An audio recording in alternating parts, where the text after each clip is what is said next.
Factorization of polynomials. इसमें हमें क्या करना है, जो भी हमें पॉलिनोमियल गिवन किया है उस पॉलिनोमियल के हमें फैक्टर्स निकालने हैं। ठीक है, फैक्टर निकालने के क्या तरीके होते हैं। सबसे पहला तरीका होता है कि जो भी आपको पॉलिनोमियल गिवन है उसमें आप अगर कोई भी चीज कॉमन है, पूरे पॉलिनोमियल में अगर कोई भी चीज कॉमन है, चाहे कोई वेरिएबल कॉमन हो चाहे कोई नंबर कॉमन हो, तो पहले आप जो कॉमन है उसको बाहर ले लो। ठीक, दूसरा तरीका ये है, दूसरा कॉमन ले लिया आपने, कॉमन के बाद आप क्या करोगे, उसमें मिड टर्म स्प्लिट करोगे।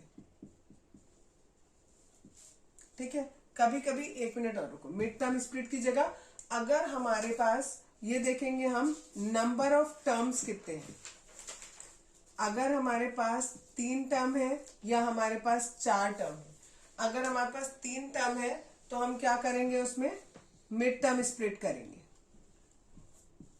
मिड टर्म स्प्लिट करके हमारे 2 फैक्टर आएंगे, वो 2 हमारे जो भी पॉलिनोमियल गिवन है उसके फैक्टर हो जाएंगे। और अगर हमारे पास 4 टर्म है तो हम रीग्रुपिंग करेंगे। रीग्रुपिंग करेंगे, 2-2 का ग्रुप बनाएंगे और उनमें से अगर कुछ कॉमन आ रहा है तो कॉमन लेंगे, नहीं आएगा तो उन्हें दूसरे ब्रैकेट में रख लेंगे। अब इसके लिए मैं एक एग्जांपल लेकर तुम्हें समझाती हूँ। जस्ट सपोज आपके पास ये क्वेश्चन है, ये एक क्वेश्चन गिवन है, तो सबसे पहले मैंने बताया फैक्टर्स निकालने के लिए आप क्या करोगे, पूरे पॉलिनोमियल में अगर कुछ कॉमन दिखाई दे रहा है, 6 के हम ऐसे फैक्टर करके देख सकते हैं कि हमारे पास कुछ कॉमन आ रहा है या नहीं आ रहा। 17 के और कोई फैक्टर होंगे ही नहीं, 5 के कोई और फैक्टर नहीं होंगे, यानी नंबर में से तो कुछ भी कॉमन नहीं आ रहा। लेकिन वेरिएबल में यहाँ x 3 बार है, यहाँ 2 बार है और यहाँ 1 बार है, तो यानी 1 बार x हमारा कॉमन आ रहा है। ठीक है, इस पूरे में से हमने एक x बाहर ले लिया, 6 एज इट इज रह गया, x 3 थे, 3 की जगह 2 रह गए क्योंकि 1 हमने बाहर ले लिया।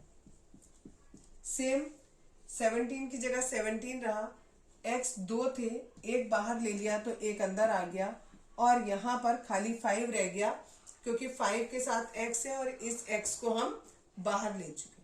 ठीक, तो फर्स्ट स्टेप हमारा पूरा हो गया कि अगर कुछ कॉमन है पूरे में तो हमने कॉमन ले लिया।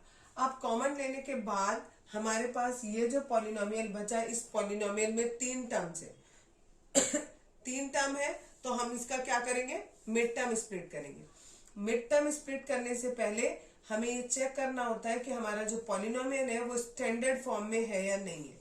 स्टैंडर्ड फॉर्म क्या होती है, सबसे पहले जो भी वेरिएबल है उसकी मैक्सिमम पावर लिखी हो, फिर उससे कम और उससे कम, यानी डिक्रीजिंग ऑर्डर में पावर हो, उसको हम टर्म्स को हम इस तरीके से लिखते हैं तो वो हमारा स्टैंडर्ड फॉर्म कहलाता है। ये ऑलरेडी स्टैंडर्ड फॉर्म में है, यहाँ पर x की पावर 2 है, यहाँ 1 है और यहाँ पर 0 है, तो दैट मीन्स ये ऑलरेडी स्टैंडर्ड फॉर्म में है। अब हम इसका मिड टर्म स्प्लिट करने के लिए क्या करेंगे, जो हमारी ये x स्क्वायर का कोफिशिएंट है वो और जो हमारा कांस्टेंट टर्म है, इन दोनों को आपस में मल्टीप्लाई करेंगे, यानी 6 5 30 हो गया। इसके फैक्टर करेंगे, इसके हमारे 4 फैक्टर आए, 2 3 5 और 1। ठीक, अब इस 2 3 5 1 के हम 2 ग्रुप बनाएंगे, उन दोनों ग्रुप के बीच में हम प्लस या माइनस का साइन लगा सकते हैं और ये जो ग्रुप बनते हैं इसमें हम केवल मल्टीप्लाई लगा सकते हैं। और हमें आंसर क्या लेके आना है, ये जो बीच वाला नंबर होता है ये हमें आंसर लेके आना है। हमें 17 लेके आना है और हमारे पास ये 3 नंबर है, तो अगर मैं 2 into 1 कर दूं और 3 into 5 कर दूं तो 2 + 15, यानी हमें यहाँ माइनस नहीं करना है, यहाँ हमें प्लस करना है। 2 + 15 करेंगे तो मेरा 17 आ जाएगा। x एज इट इज लिखा, यहाँ पर 6x² प्लस 17 की जगह पर मैं क्या लिख दूं, 2 + 15, x as it is and plus 5। ठीक है, अब मैं क्या करूंगी, इसमें ये x एज इट इज, ये भी ऐसे ही, इसको सॉल्व करेंगे, इस 2 को इस x से मल्टीप्लाई, फिर 15 को x से, तो 2x + 15x + 5। अब मैं इसमें कॉमन लूंगी, इन दोनों में कॉमन और इन दोनों में कॉमन, इन दोनों में से मेरे पास 2 और x कॉमन आ रहा है, यहाँ 3x बचेगा और यहाँ खाली 1 बचेगा। 6x² है, 2 कॉमन लिया है, 2 से डिवाइड करो 6 को 3 आएगा और x² को x से डिवाइड करेंगे तो x आएगा।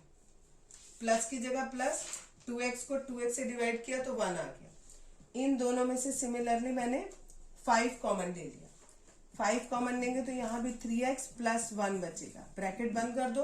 अब देखो इस पूरे में और इस पूरे में क्या कॉमन आ रहा है मेरा, 3x प्लस 1। ठीक, ये 3x प्लस 1 यहाँ भी था, यहाँ भी था, बाहर ले लिया कॉमन। इस 3x प्लस 1 में से ये 2x बचा मेरे पास और इस वाले में से प्लस का 5 बचा। यानी हमारे इस पूरे पॉलिनोमियल के 3 फैक्टर आ गए, एक x, एक 3x प्लस 1 और एक 2x प्लस 5। एक बात और याद रखो, पॉलिनोमियल में यहाँ जितनी मैक्सिमम पावर होगी यानी जितनी डिग्री होगी उतने फैक्टर निकलेंगे हमारे। यहाँ 3 डिग्री है तो 3 फैक्टर निकले, अगर 2 डिग्री होगी तो 2 फैक्टर निकलेंगे, 4 डिग्री होगी तो 4 फैक्टर निकलेंगे। एक दूसरी चीज बता रही हूँ, अभी बताया था फैक्टराइजेशन कैसे करते हैं, किसी पॉलिनोमियल के फैक्टर कैसे निकालते हैं। अब क्वेश्चन हमें दूसरी तरीके से दिया है, ये एग्जाम्पल भी है बुक का। अगर आपको ये क्वेश्चन दिया हुआ है यानी ये पॉलिनोमियल आपको गिवन है और क्वेश्चन में ही गिवन है x प्लस 2। अब हमें ये पता करना है कि ये x प्लस 2 इसका फैक्टर है या नहीं है। तो हम क्या करेंगे, जो भी हमें फैक्टर गिवन है पहले उसे इक्वल टू 0 रखो, इससे x की वैल्यू कैलकुलेट करो, जो ये वैल्यू आएगी इसे पॉलिनोमियल में पुट करो। पॉलिनोमियल था हमारा ये, जहां जहां x है वहां वहां पर मैंने ये -2 वैल्यू पुट कर दी। इसको सॉल्व करो।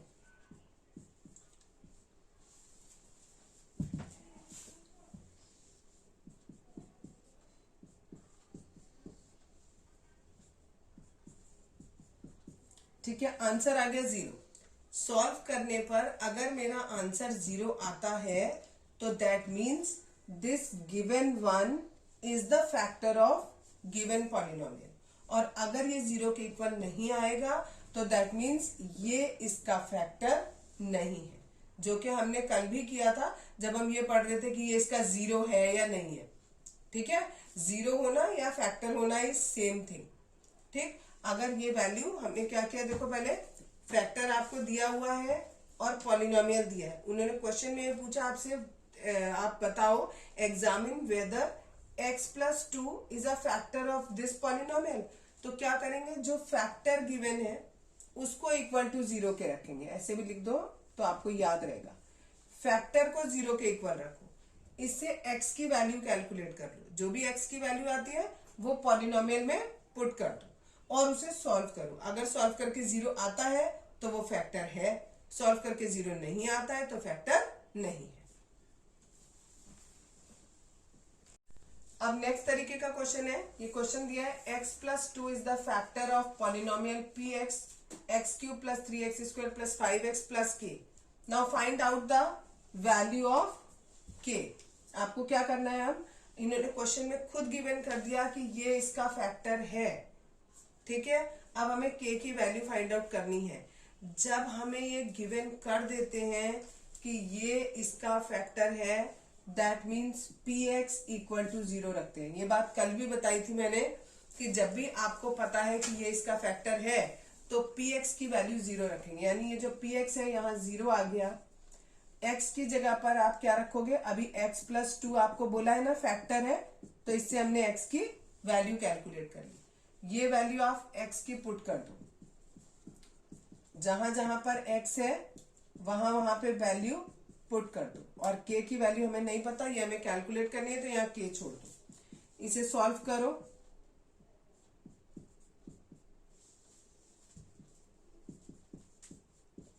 ठीक है, k इधर है, बाकी ये सारे नंबर को सॉल्व करके आप उधर पहुंचा दो। -18 plus 12 plus k, it is -6 plus k, 6 is equals to k। इस तरीके से हम k की वैल्यू निकाल लेंगे। एक और एग्जाम्पल है, x-1 is the factor of px। ये पॉलिनोमियल दिया है, हमें k की वैल्यू फाइंड आउट करनी है। सेम वैसे ही क्वेश्चन जैसा अभी कराया, जब आपको पहले से पता है कि this one is the factor of this, that means you have to put px equals to 0। px की जगह पे आपको 0 रखना है। x की वैल्यू आपने कैसे निकाली, इस x माइनस 1 को इक्वल टू 0 रखो, इससे x की वैल्यू आ गई 1, यानी जहां जहां x है वहां वहां पर आप 1 पुट कर दो। ये हमने 1 रख दिया। अब हमें k की वैल्यू निकालनी, यहाँ 4, यहाँ 3, यहाँ -4 प्लस k, ये 4 से 4 कैंसिल हो गया, ये 3 बचा, इस 3 को हम इस तरफ ले आए, तो ये k की वैल्यू आ गई हमारी -3। एक और एग्जाम्पल दे रही हूं, that is y² minus 5y plus 6। इसके हमें फैक्टर्स निकालने। तो सबसे पहले हमने देखा पूरे में कॉमन क्या है, कुछ भी कॉमन नहीं है।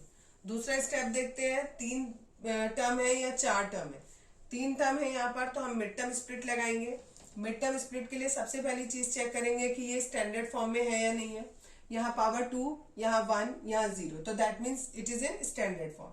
फिर तीसरा काम क्या करेंगे, हम इस y² का जो कोफिशिएंट है वो और जो कांस्टेंट टर्म है उसे मल्टीप्लाई करेंगे 6, उसके फैक्टर करेंगे, तो हमारे फैक्टर आ जाएंगे 2, 3, 1। अब हमें क्या लाना है, 5 लाना है, तो 3 + 2 करेंगे तो 5 आ जाएगा। ये बाहर माइनस है, ब्रैकेट ओपन करेंगे तो यहाँ 3y और यहाँ माइनस का 2y हो जाएगा। माइनस क्यों हुआ यहाँ पर, क्योंकि ब्रैकेट है, ब्रैकेट को हम ब्रैकेट के बाहर माइनस है, ब्रैकेट खोलेंगे तो साइन सारे चेंज हो जाएंगे। इन दोनों में से y कॉमन ले लिया, इन दोनों में से माइनस का 2 कॉमन ले लिया। अब इस पूरे में से y-3 कॉमन आ रहा है, यहां से y बचा, यहां से -2, that means these two are the factors of this one। Clear. एक और एग्जाम्पल, इस एग्जाम्पल में आपको बोला गया है इसके फैक्टर करो।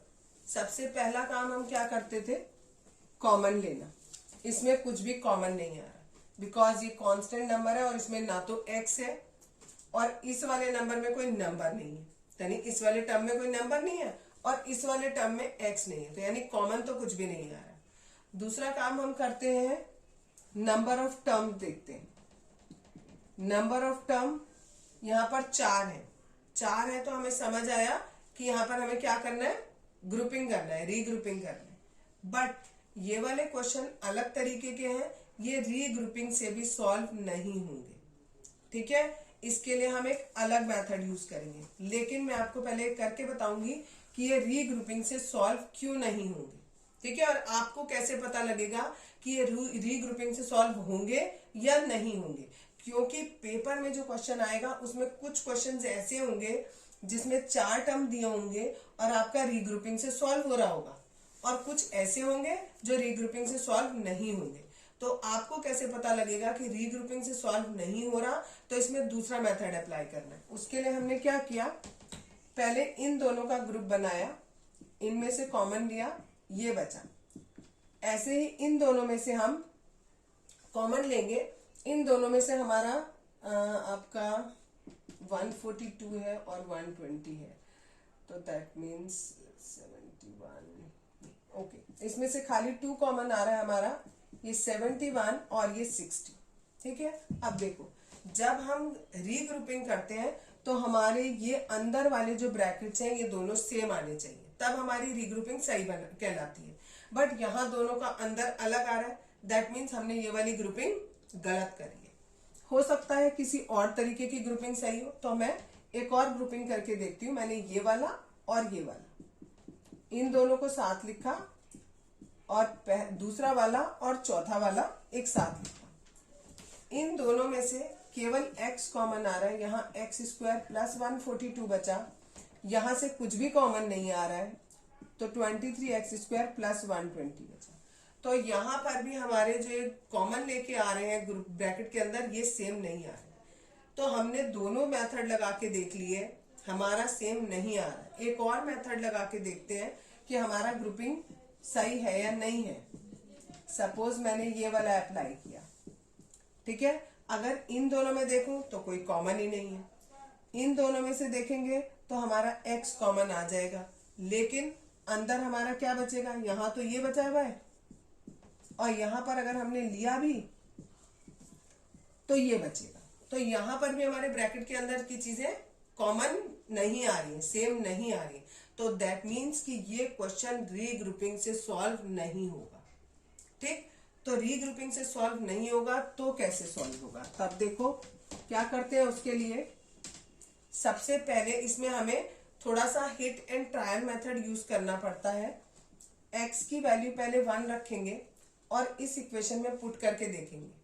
ठीक, अगर हमने x की वैल्यू 1 रखी और इसको सॉल्व किया, ठीक है, इट इज 143 माइनस 143 आ गया 0। बताया था 0 आता है तो that means this is the factor of this, यानी ये इसका फैक्टर है।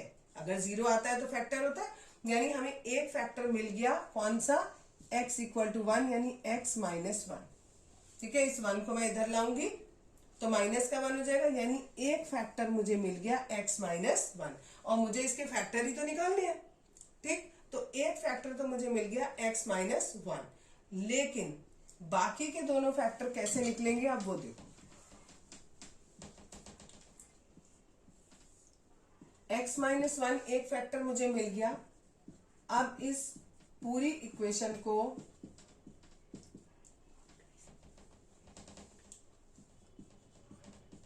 हम क्या करेंगे? डिवाइड करेंगे। इससे डिवाइड करेंगे तो हमें क्या चाहिए? यहाँ x है और यहाँ x क्यूब है, यानी x स्क्वायर से मल्टीप्लाई कर दूं।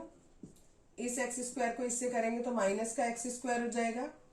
साइन चेंज कर दो, यहाँ माइनस यहाँ प्लस, ये कैंसिल आउट हो जाएंगे। ये और ये सॉल्व करेंगे तो माइनस 22x स्क्वायर आएगा, प्लस 142x, नेक्स्ट वाला मैंने उतार दिया। ठीक, अब माइनस का 22x स्क्वायर है, यानी माइनस 22x से मुझे मल्टीप्लाई करना पड़ेगा। यहाँ पर माइनस का 22x आएगा और यहाँ पे प्लस का 22x आएगा। साइन फिर से चेंज किया मैंने, ये कैंसिल आउट हो गया। इसको और इसको सॉल्व करेंगे तो 120x आएगा।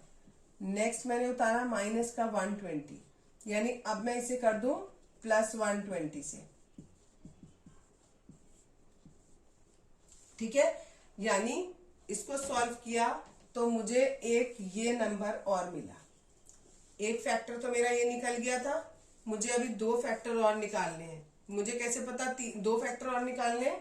मैक्सिमम पावर 3 है ना, तो मैंने बोला था जितनी मैक्सिमम पावर होती है उतने फैक्टर निकलते हैं। एक फैक्टर x माइनस 1 आ गया, अब मुझे 2 फैक्टर और निकालने हैं। तो अब मैं क्या करूंगी? ये जो मेरा नंबर आया है इसके हम मिड टर्म स्प्लिट करेंगे। क्यों करेंगे मिड टर्म स्प्लिट? क्योंकि इसमें कितने टर्म है? 3 टर्म है। ठीक है, 3 टर्म में हम हमेशा क्या करते हैं? Mid term split. 120 को 1 से मल्टीप्लाई किया तो मेरा 120 आएगा। 120 के फैक्टर कर लो, ये मेरे फैक्टर आ गए। अब मुझे लाना कितना है? 22 लेके आना है। ठीक है, यहाँ 8 और यहाँ 15, ये नहीं होगा। 8 प्लस 15 भी नहीं होगा। यहाँ पर क्या आएगा? बताया था आपको फैक्टर अभी कितने बताए थे? ओहो, मैंने इरेज कर दिया, सॉरी। मैं दोबारा लिख देती हूँ जिससे तुम्हें दिखाई देता रहे कौन कौन से फैक्टर आए हैं इसके। ये सारे इसके फैक्टर हैं। ठीक है, और लाना है मुझे कितना?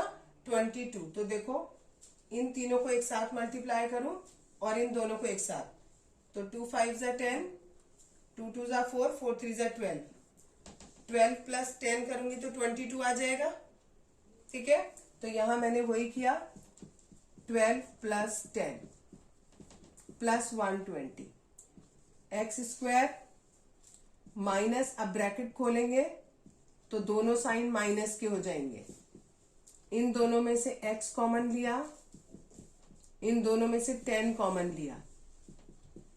अब इन दोनों में से x माइनस 12 कॉमन लिया, यहां से x बचा और यहां से 10 बचा।